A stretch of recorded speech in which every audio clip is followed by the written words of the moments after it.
Ici Radio Meuron, la voix des îles. Et oui, il est vrai que la Polynésie a bien voulu être le siège de cette grande organisation destinée à donner à la puissance française le caractère de la dissuasion qui doit à tous, dans un monde dangereux, nous assurer la paix. C'est vrai. Il y a d'ailleurs, si j'ose dire, une compensation. Le développement qui accompagne cette organisation du centre est éclatant. Ce qui doit suivre ne le sera pas moins.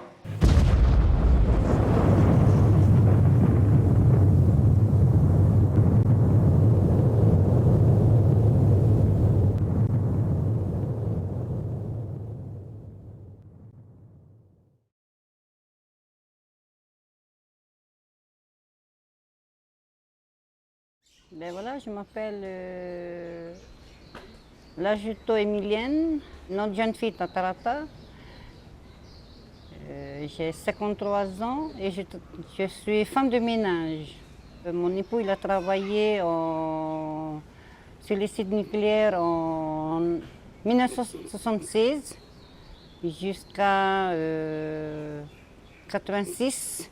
Mais pendant la période où il était à Mururoa, il travaillait en tant que pour ramasser les poissons morts pendant les essais nucléaires, mais ils n'avaient pas de protection. Il travaillait à main nue, sans même de protection et tout. Et puis, par la suite, il a commencé à avoir des problèmes de peau et des problèmes de santé. Et nous avons 5 enfants, dont un qui était atteint.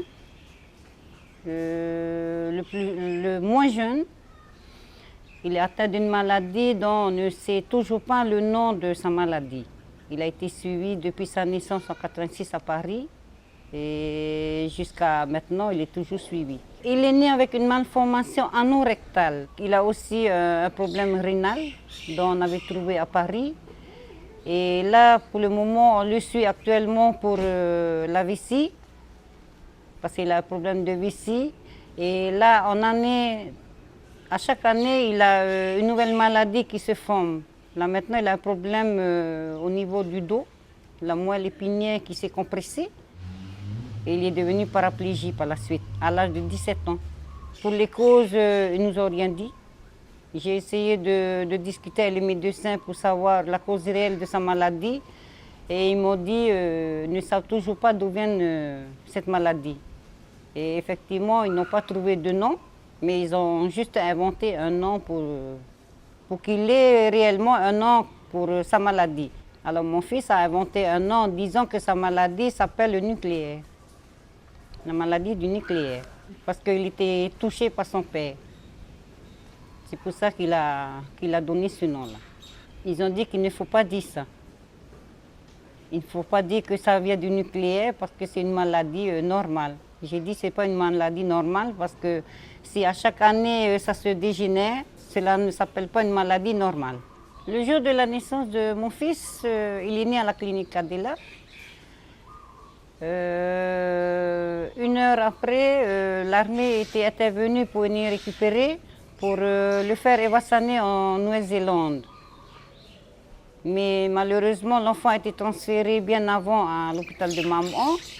Et les médecins de Maman ont refusé de rendre l'enfant pour qu'il soit parti en Nouvelle-Zélande. Alors l'armée devait normalement s'occuper de tous les frais et de l'hébergement d'un des parents. Mais vu le refus de l'hôpital de Maman, ils ont laissé tomber. Ils ne se sont plus occupés. Il a été vacciner plusieurs fois depuis 1986, l'année de sa naissance, et jusqu'à 2009. En 1986, c'est la première fois que je voyage, la première fois que je vais aussi à Paris.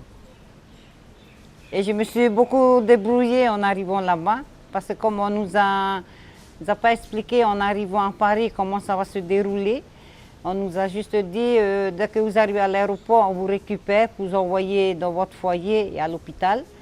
Mais arrivé là-bas, on a déposé l'enfant à l'hôpital Et moi, on m'a déposé au Rosier Rouge le lendemain. Il faut que je me débrouille à aller dans l'hôpital.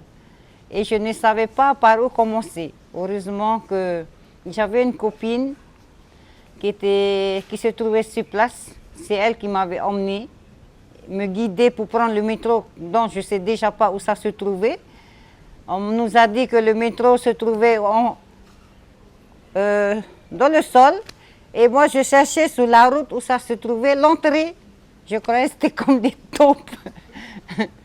Et puis là, elle m'a expliqué où ça se passait. Et puis je suis allée. Et puis c'est comme ça que j'ai commencé dès le début. Pendant 3 jours, j'ai commencé à circuler un peu partout. Mais ça fait un peu peur parce que l'hôpital se trouvait très éloigné du métro, ainsi que le foyer aussi. Il fallait faire 800 mètres pour prendre le métro. Et arriver à la sortie où il faut prendre pour l'hôpital, bon, il faut encore cavaler sur la route, malgré le froid. Et nous, on ne connaissait pas du tout, on était un peu perdus. Mais je me suis quand même bien adaptée. J'ai pris mon courage à 2 mains, j'ai foncé pour voir mon fils. Même si je dois arriver à 5 h du matin, je cours sur la route. On me prenait toujours pour une folle parce que je suis toujours en train de courir. Parce que c'était la peur aussi de voir des gens à côté. On nous dit toujours c'est très dangereux Paris. Et puis quand on voit des personnes traîner, alors on courait. Je me mettais à courir à l'hôpital. En sortant, je cours pour attraper le métro. Et puis petit à petit, je me suis adaptée. Je pouvais prendre le bus, le métro, le RER, le train, tout ce que je veux. Je ne me perds plus. Comme une Parisienne. Parce que même les Français là-bas, ils sont perdus. Ils venaient nous demander le chemin. Où ça se trouvait la Tour Eiffel, où ça se trouvait les hôpitaux. Alors nous, on servait de guide. La dernière évasion, nous, on est parti, on était à Saint-Antoine. On est resté 4 mois pour son problème d'infection. Mais on n'avait pas terminé nos soins, on nous a ramenés. D'après le professeur qui devait nous suivre à Paris, nous devons rester jusqu'à au moins 6 mois à Paris. Nous devons revenir au mois de février, mais on nous a abrégé, c'est la CPS, il nous a fait ramener sans la fin des soins. Ben, il semblerait, c'est parce qu'on nous a vus à la télé. On nous a interviewés au Sénat. Mais suite à ça, on nous a renvoyés parce qu'on nous a vus à la télé. Pour moi, ce n'est pas interdit d'être vu à la télé puisque ce n'est pas la première fois qu'on est vu à la télé. On passait notre temps à la télé, on a déjà fait des films sur Pierre-Émile. Mais là, ils ont trouvé que ce n'était pas normal qu'on doit être à la télé au Sénat. C'est pour ça qu'on a été renvoyés. On est revenu de Paris sans nos dossiers médicaux, sans la fin des soins. Et lorsqu'on est arrivé à Tahiti, eh bien, on a eu aussi un problème parce que les médecins ne s'attendaient pas à nous voir ici. Ils ont reçu le certificat médical, soi-disant qu'on devait rester jusqu'au mois de février pour terminer les soins. Mais là, à notre tour, les médecins s'est étonnés de nous voir là. Et pendant toutes nos évasions, nous avons fait beaucoup d'hôpitaux. Nous étions aussi à Sartrouville, qui était en banlieue parisienne. Et puis après, on était revenu sur Paris aussi, où on était à Saint-Vincent-de-Paul. On était aussi à Necker. Et on a fait une rééducation à Saint-Maurice. Et on avait fait des examens aussi à Cochin, à Kremlin-Bicêtre. On a fait presque tous les hôpitaux de Paris. Quand je partais, je laissais les enfants avec la famille ici. Je partais là-bas, je me soutiens avec l'aide de mon fils. Il a été un bon soutien aussi. Malgré sa maladie, il sait aussi soutenir aussi les personnes qui sont à côté de lui. Je n'ai pas eu besoin de soutien par d'autres. Sinon, nous avons eu aussi l'association aussi de Atoturiana qui venait soutenir aussi les personnes qui accompagnent les malades ainsi que les malades. On nous dit toujours rien. On nous dit toujours rien, mais on se bat pour qu'on soit reconnu aussi au niveau de cette maladie aussi. Mon fils, il pense qu'il doit être indemnisé pour sa maladie aussi. Il faut qu'il reconnaisse que la maladie vient de là. Connaître le nom de sa maladie, ça changera beaucoup. Moi, quand j'étais petit, j'ai trouvé une maladie. C'est la maladie du nucléaire, tout simplement. Il n'y a pas d'autre nom. C'est juste ça.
Amen.